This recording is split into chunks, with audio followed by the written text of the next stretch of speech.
Welcome to the new episode of All Digest. I'm your host, Matyash, and I have with me Jason Mangan. Welcome to the podcast. It's good to be here, brother. Thanks for inviting me. Thanks for joining. We're gonna talk about what you do. You deal with superfoods and stuff like that. So, let's go back to how you first started on that journey of on the spiritual slash healthy foods journey. What drove you to eventually um, like have that lifestyle? It started in my early teens. I've always been consciously aware of health.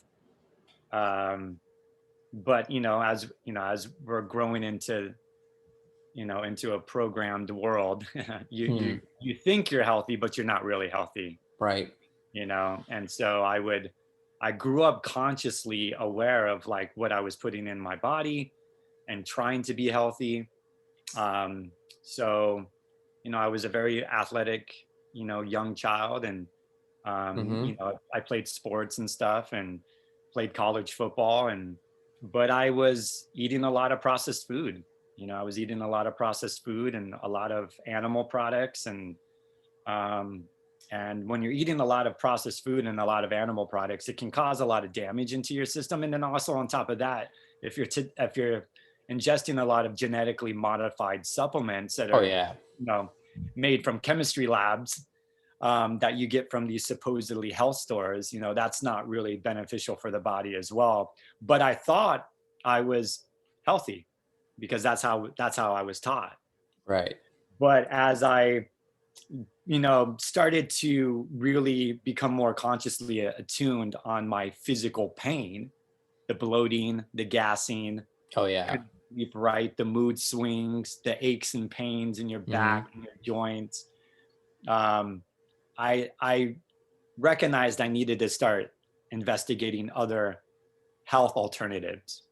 And so in my early 20s, I started experimenting with becoming a vegetarian, and I started letting go of my genetically modified supplements, these so-called creatine shakes and these protein shakes and these weight gainers. And Oh, you think they're bad? They're not as beneficial? Like, because I know a lot of bodybuilders and stuff. They use a lot of supplements, especially. yeah.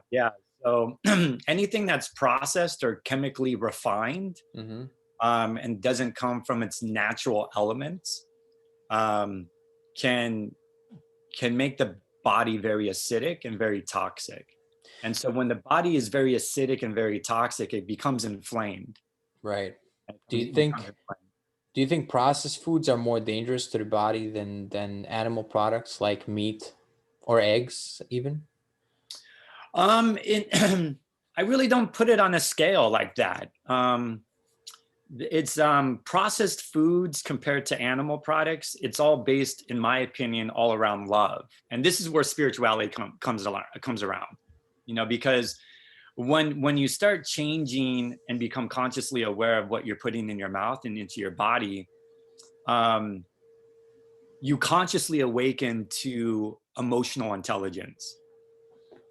Mm-hmm. And so you start changing from processed foods, which is dead food, animal products, which is dead food.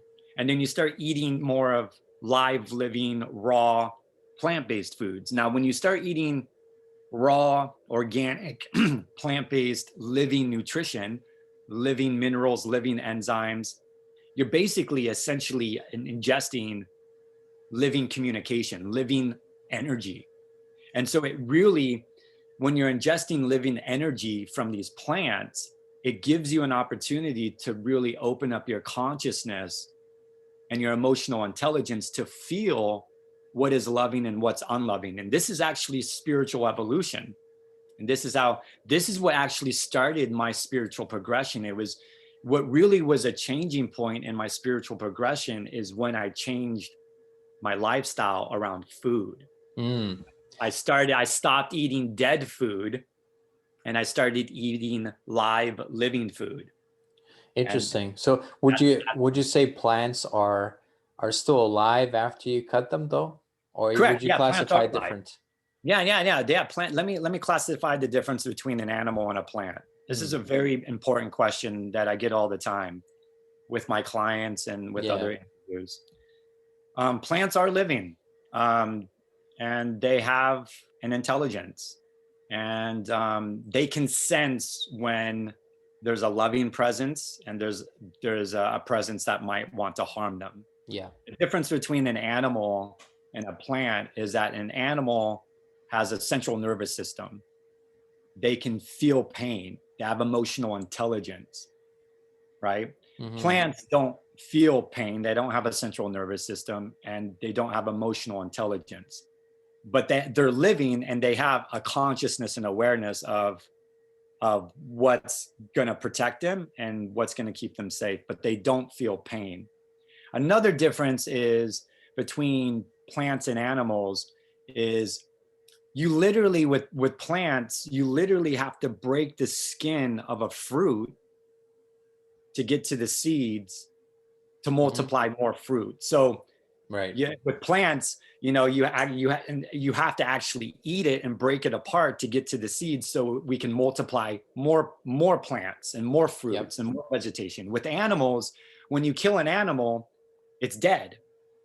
It's just you can't multiply, you can't propagate it. Mm.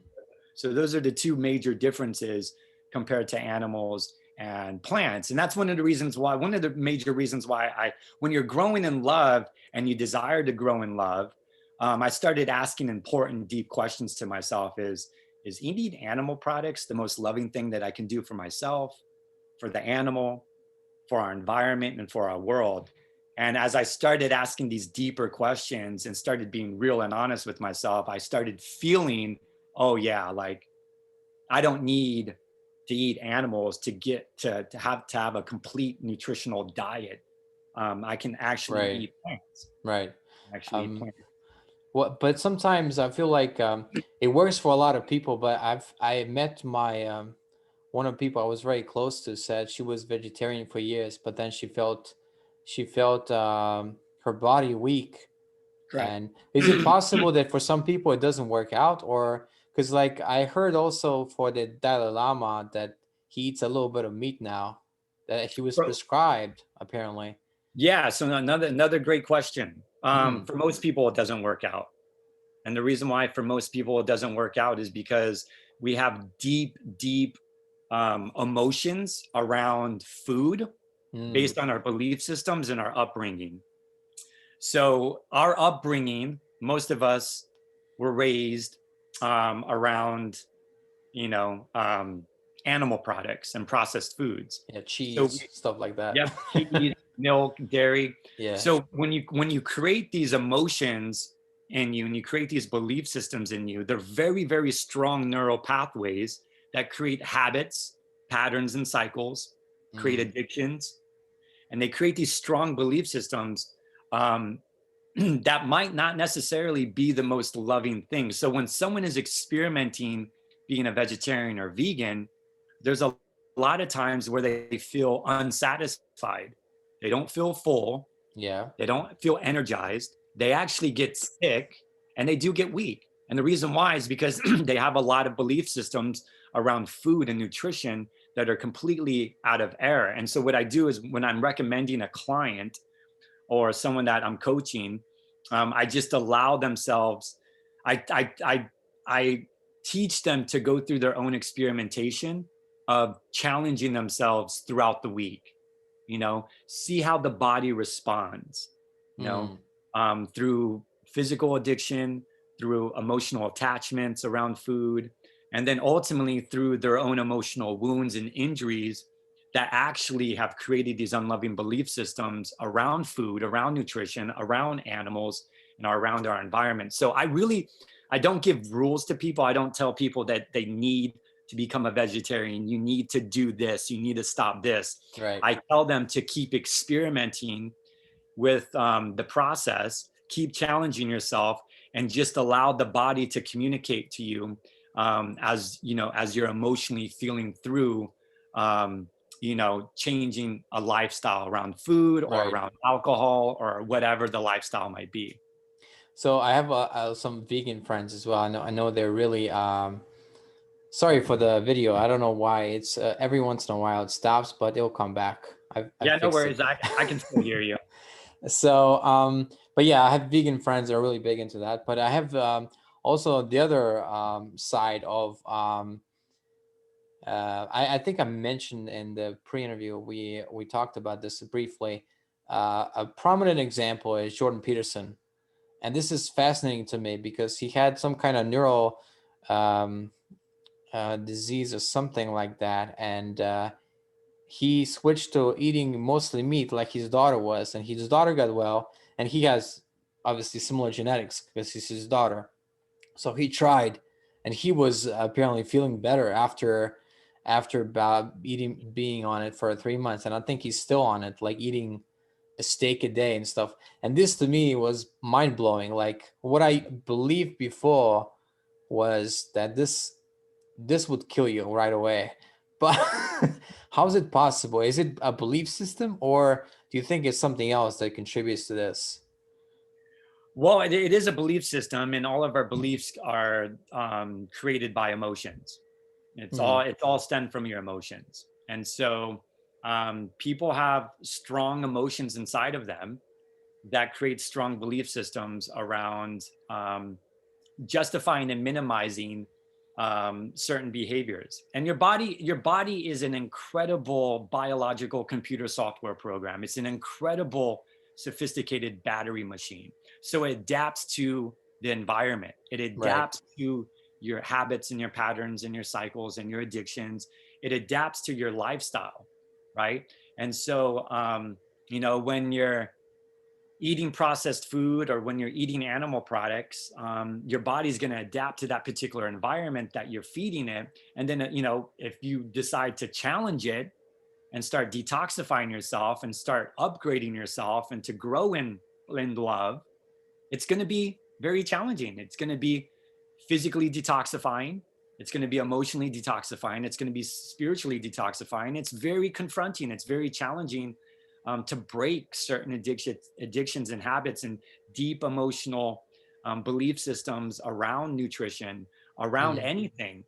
Um, but that's how you grow. That's how you expand yourself. That's how you evolve into another personal ascension level. You just take baby steps with it. Right. If it's not about taking these massive leaps to get to the end result. The journey is all about acknowledging the step, Right. acknowledging the journey, exploring it, and trying your best to have gratitude and love while exploring your journey, while growing in love, growing in truth, and growing in humility. So it's never about demands or expectations or trying to force your evolution.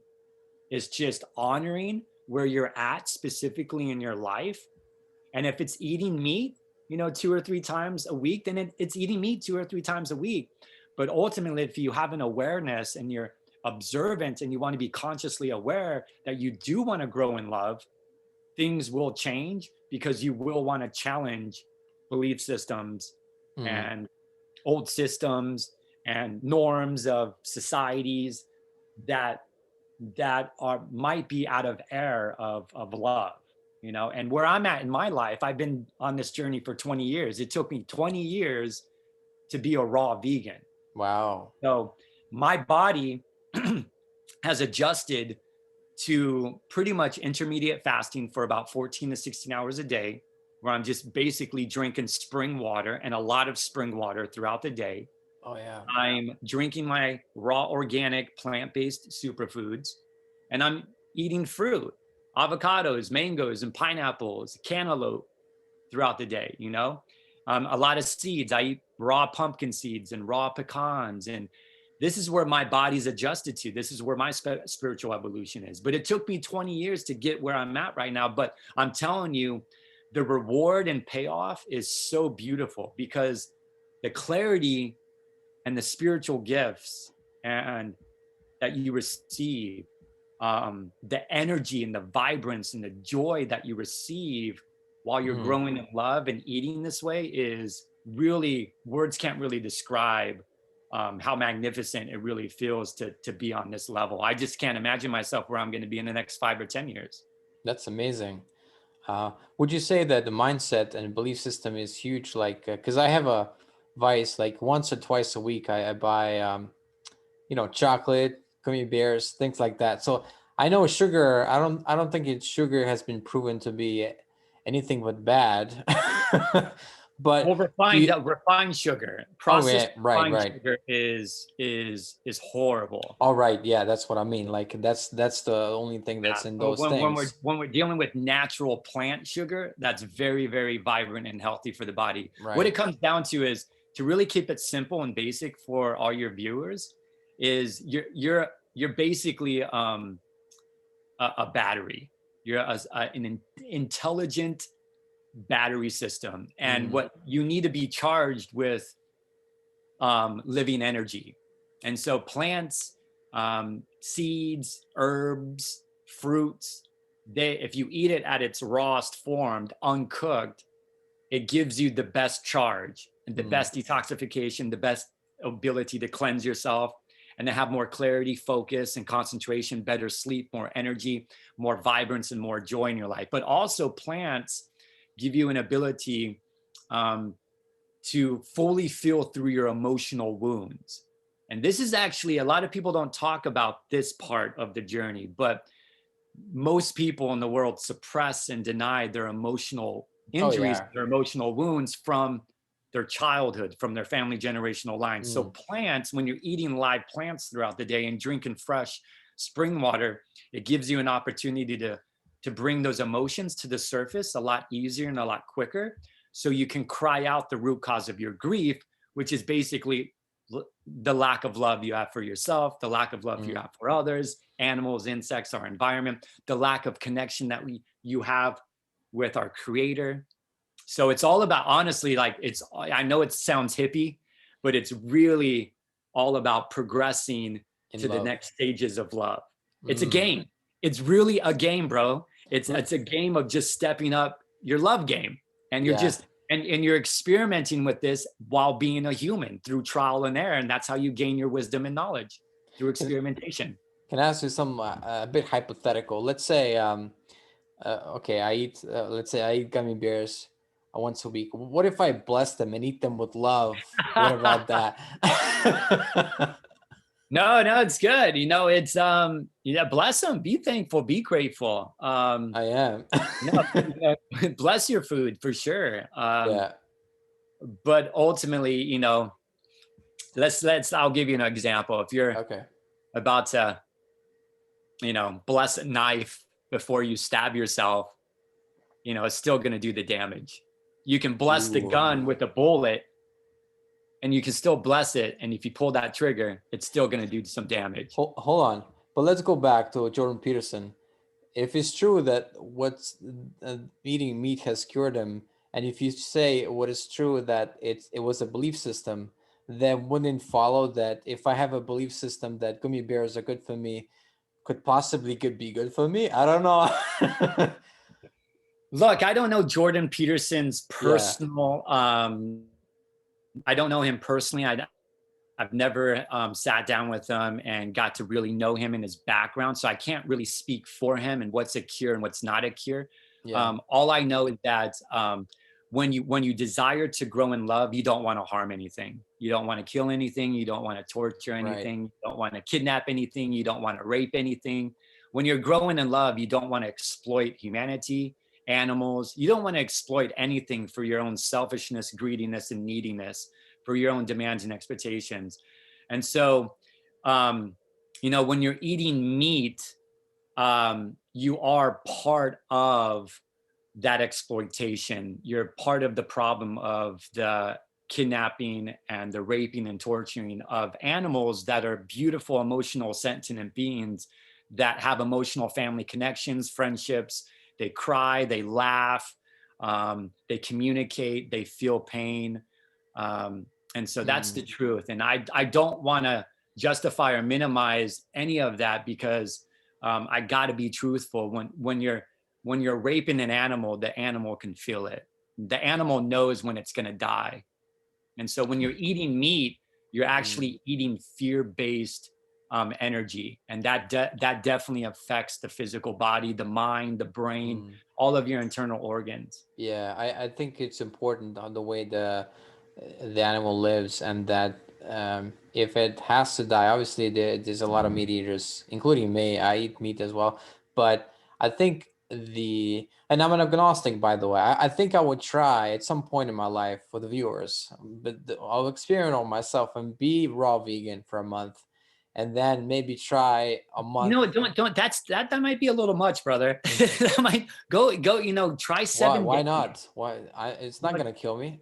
no, it's not. Well, it's definitely not going to cure you. And if you want to go 30 days, I definitely promote it. There we go. You're going to go through some physical, mental, and emotional challenges, and but I encourage you to break through and push through it, because once you get to the other side, it just gets easier and easier and easier. It's a spiritual practice, Mm. just like how you would be working out with strength training with weights, and you want to gain muscle. Oh yeah. It's the same process with spiritual growth. It's the more you confront the pain and confront the fears and confront whatever the addictions, the physical addiction taste, the more you confront it, the next morning you get stronger. Mm. The following morning you get stronger, and you gain more self-confidence, you gain more self-worth, you gain more self-love. It's a beautiful feeling where you literally liberate yourself from freedom and Mm. feel really, really good. And that's the beauty of life. Would you recommend, like, this will be blasphemous to some of the people that know you, but would you Yeah. recommend that I first do 30 days of meat, only meat, and then switch to a raw vegan? Or would you say go raw vegan first and then go 30 days of meat back to back? I encourage you to follow your intuitive emotional guidance system. Mm. I really don't like giving out certain specific regimens or rules. I encourage my clients and viewers, people that are following me, to start trusting themselves Yeah, and to start really just going in internally, because I'm not your God. I'm right. not your I, guru. I'm not your yeah. healer. I'm an equal brother of yours. It was That just is a just, tongue-in-cheek question. Yeah, sorry. yeah, so it's like, I encourage you to just trust what you feel inside, what's your next most logical, rational step specifically for you and where you're at in your life, to challenge yourself a little bit more in your own spiritual evolution. Mm. Right now I do fasting. So Yeah. I'm doing a day fast or a day and a half maybe. So um, you mentioned intermittent fasting. So talk about fasting as a spiritual practice as well. I think that's not talked about as much as it should be, I think. Yeah, fasting is really important. Because it's part of your spiritual progression, and it challenges you, Mm. because the first drug that we're addicted to is food. Yeah. Food and liquids. Literally, you're incarnated into your mother's womb, and whatever your mother is eating and drinking, you are eating and drinking. And most mothers are eating and drinking processed foods. Mm. A lot of refined sugar. Okay.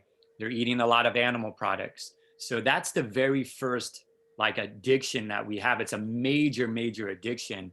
And so fasting gives us that opportunity to go cold turkey for a few hours out of the day, and to break like cycles, like not eating in breakfast and just drinking a lot of spring water. And when noon comes around, then you're eating some fresh raw organic fruit. And then when the evenings come around, and then you're snacking throughout the time. But fasting gives you the ability to really see where your addictions lie around food. But Yeah. also on top of that, it shows, it brings up, this is a beautiful opportunity to show where your emotional attachments are, where your emotional addictions are, where your spiritual addictions are, where your sexual addictions are, and your financial addictions are. Like, it's just not about food and nutrition. It's about really healing the complete holistic package of who you are, physically, mentally, emotionally, spiritually, socially, economically, sexually. That's the entire package. And Mm.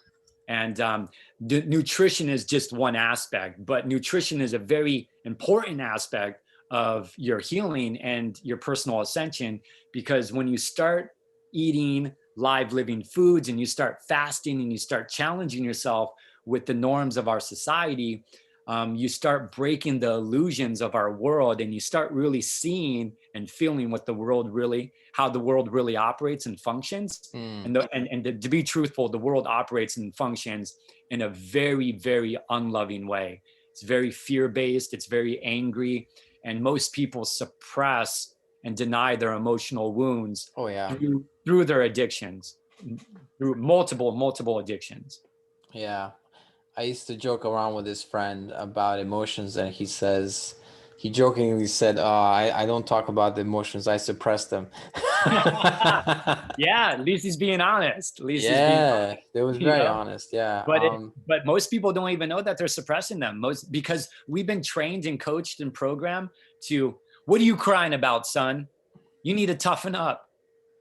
Stop Mm. crying. If you're crying, you're weak.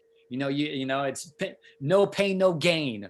I'm talking more from a masculine side, but even for a woman's side, we've created all of these suppressions around emotions, and that's who we are. That's who our natural state is. We're emotional human beings. Just look at a child.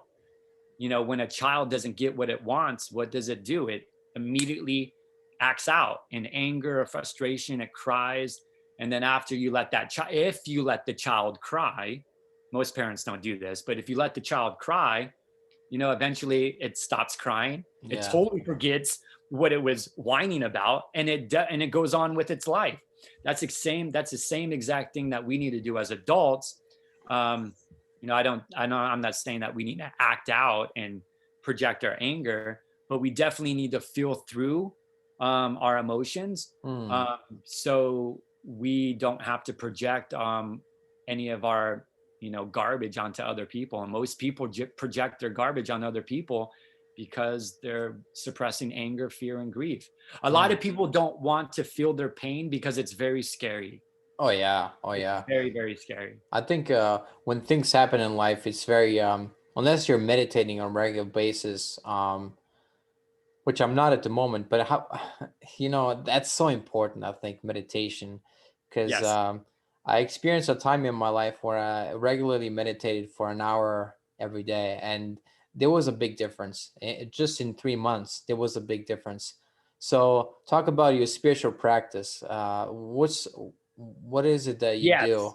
Yes. So I'm not part of any religion. I'm not part Mm. of any cult. Do I believe in a God? Yes. I have a deep, personal, intimate, honest relationship with an oversoul entity that has masculine and feminine qualities and attributes that I call God. Sometimes I call it my mother, my father, my divine parent. It's an entity that has no name, and it's an entity just like you and I, that has personality, qualities, and attributes just like you and I. It's an unconditional, loving, divine engineer that lives outside of the universe, that created these beautiful divine laws that govern our soul and our life, Hmm. um, that help us grow in love. And so, do I pray? Yes. Do I meditate to her? Yes. Um, and so, anytime I'm in meditation or in prayer, any type of spiritual technique, method, or modality, maybe it's a massage or acupuncture or yoga or Tai Chi, any type of spiritual method that I'm a part of, I'm always longing for God's love and truth to be in that moment. I'm always staying in my body, I'm staying in my emotions, because I know that God speaks through emotions and energy and feelings. Hmm. And so I communicate through that. So anytime I'm in meditation, I never zen out. I never allow other spirits to attach themselves onto me. Mm. I'm always staying in my body, staying in my emotions, and allowing our Creator to lead and guide me through her love and truth, so I can get to know her on a very deep, intimate, personal level. I'm very honest. When I'm angry, I will express it. When I'm in fear, I will express it. When I'm in grief, I will express it. When I'm passionate, I will express it. So my spiritual life is literally very sacred. It's very important for me, and every moment is a sacred moment for me. Every moment, Mm, I always have God with me. Every moment I'm in my emotions. Every moment I'm feeling. Every moment I'm doing the best that I can to be as authentic, sincere, and truthful that I possibly can, because my spiritual journey is I want to become at one with this entity. I right. want to become at one with this creator in this physical body, and that's what I believe in. That's what I That's feel. that's amazing. I think that's not a goal of a lot of people in the world, like a very small minority, I think. But I think it's a very admirable goal, because spiritual progress is, in the end, what I believe is to change the world in a way, in a hidden way, in a silent way. Because once somebody is really loving, which are there are very few people in the world which are unconditionally loving, that changes the world in an unseen way. And I think it was Mahatma Gandhi who had a quote about one person that's unconditionally loving.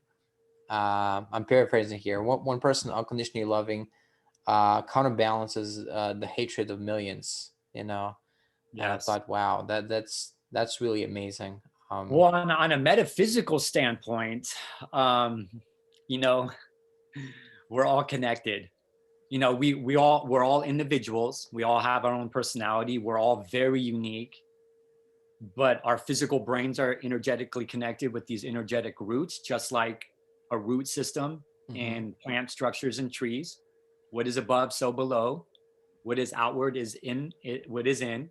So um, these root structures, we also have these non-physical energetic root structures that are connected to every physical brain, every physical human body, every spiritual mind, every spiritual body, and every soul. And so we're literally connected to each other like an incredible root structure. And we're always giving and receiving transmissions of information, messages. We're receivers, we're givers and receivers of transmitters. And Mm, so one person can literally do incredible, beautiful, positive things for the world. And they don't have to necessarily be on TV. They don't have to be motivational speakers. They can do so many good things by just being their unique selves in their own private way, while growing in love and growing in unconditional love. And that takes a lot of work, because as you're feeling through your emotional wounds, you're understanding what forgiveness really means, what personal repentance really means. Because when you're feeling through your emotional wounds and you have a desire to grow in love, everything becomes very private, personal, and intimate with your own relationship with God. It's not hmm. about religion. It's not about being part of a community or a tribe, which is perfectly fine. But it's really about your own, using your own free will and your freedoms to really get to know yourself in a very intimate, brutally honest way. So you can forgive yourself, you can forgive others. And so you can feel through all of the harm others have done to you, and all of the harm that you have done to others, through your own personal repentance, as you're crying out the root cause of your pain. And as you're crying out the root cause of your pain, you grow in love, and you're being rewarded, and you have more insight, you have more awareness, you're more observant, you're more consciously aware, you're more emotionally intelligent, and you gain these spiritual talents and gifts and skills and abilities that most people don't have, because most people are not willing to do that inner soul work. Right. And do you recommend people get a therapist, or just doing meditation? I think Yes, so sometimes it's both. I recommend if you get a therapist, if you do meditation, if you do any type of life coaching, if you even if you're in religion, even if you're in some spiritual movement, um, follow your internal intuitive guidance, follow your next best step for you in your progression, and but always, and challenge yourself as you're in a therapist or in meditation. Allow yourself to experiment with your own personal connection with this creator, that Hmm. wants to have a personal relationship with you. Experiment with your emotions. And there's a lot of people that might view me and they'll be like, Jason, I don't believe in God. And that's perfectly fine. You don't have to believe in God, but I always recommend to go through your own experimentation to experiment whether there is a potential creator or not. There was a very short period of time in my life where I doubted the existence of even a creator. Um, but once I started challenging myself and I started opening up and I started desiring more truth, seeking more truth, and wanting to know absolute truth, and then I started feeling a presence outside of me that is very you know that there is something out there much bigger than you that you can connect with, that can help lead and guide you on your path. And Right. so Right. um, it's all about experimentation, man. It really is. Let's talk about your lastly, because I know we don't have much time left, but let's talk about your business, what you're really passionate about now. You talked about Yes, superfoods. correct. Yeah. So yes, I'm very passionate about plant medicines. You can call them superfoods. You can Mm, call them whole foods. They're just food. They're plants. And I'm a brand partner for an incredible humanitarian company called Purium. They've been around for about 25 years, and so I implement my divine emotional soul life coaching company with Purium. mm, And so what I do is I first teach people how to detoxify themselves on a physical level with superfoods, right. and then eventually teach them how to detoxify themselves emotionally. And so I get my family and friends and strangers and clients of mine, and I help them with their nutrition first with superfoods, help them break some habits and cycles around their eating habits. And I do it with Purium, and I do it with my donation-based healing company. Cool. Is that Purium? Is that they provide like in a supplement form, or is that like raw? So it's Like, all whole foods, yes. oh, So okay. so whole foods is basically food that is dehydrated, but this is the difference between our dehydrated whole food product compared to most dehydration products. Most companies like Trader Joe's or Whole Foods or these grocery stores or even Amazon products, or even online stores, they um, they have really good product. But they dehydrate their plants through a heating mechanism. And so anytime you're dehydrating a plant through massive amounts of heat, you're destroying the living energy within that plant, Mm-hmm. living enzymes, living minerals, the Right. living nutrition within the plant. So it's a good product, but you can get better. And so based on my investigation and research of 20 years of nutrition, um, I had to choose Purium. And one of the reasons why I went with Purium is because Purium, they dehydrate their plants through a wind technology. And so it's all dried Wow. through. And so there's no heating involved. There's no cold pressing involved. They put their plants in a powder form and they ship it in non-plastic containers. Wow. And It so probably takes longer too to our dry. farm, we have farms in Utah. Oh, the price, yeah, it takes a little bit longer. Yeah, for sure. But that's, you're paying for good quality food, you know, That's it. it might be a little bit more expensive, but if you want the Obviously. best, if you want to live the best, you're going to have to pay for the best. And really, honestly, to really keep it simple, like to really break down the numbers for you, you know, you're spending probably around $13 to $14 a day on your superfoods. And I'll be eating superfoods for the rest of my life. I'll be eating plants for the rest of my life. So you're spending around 12 to 13, maybe tops $14 to $15 a day on the superfoods, but you're feeding your body with tremendous amount of nutrition. And when you're feeding your body with tremendous amount of nutrition and living light energies, your body stops craving um, like dead processed foods. And so you stop eating out and you stop wasting your money on dead food that is not nutrifying the body. And so Mm, you stop eating a lot, you stop you stop with your addictions, you stop with all of your binge eating, and you're actually, in a way, in my personal opinion, I've saved a lot of money because I don't eat a lot any longer. I don't have to have 3 or 4 big meals throughout the day. Like, I'm eating consistently throughout the day, but I'm snacking on live living foods. Right. Another thing that I wanted to talk about Purium real quick. Um, we have farms in Utah, and we also have farms in Austria, and for the European side. And so our farms are located outside of rural corporate cities. And so most of our plants, like most of the plants that are being sold in grocery stores, even organic ones, they're being grown in soil that lacks nutrition. Because Right. when you replant the harvest over and over again, you're depleting the nutrition of the soil, which depletes the nutrition in the plant. Right. And also, they don't have high quality water.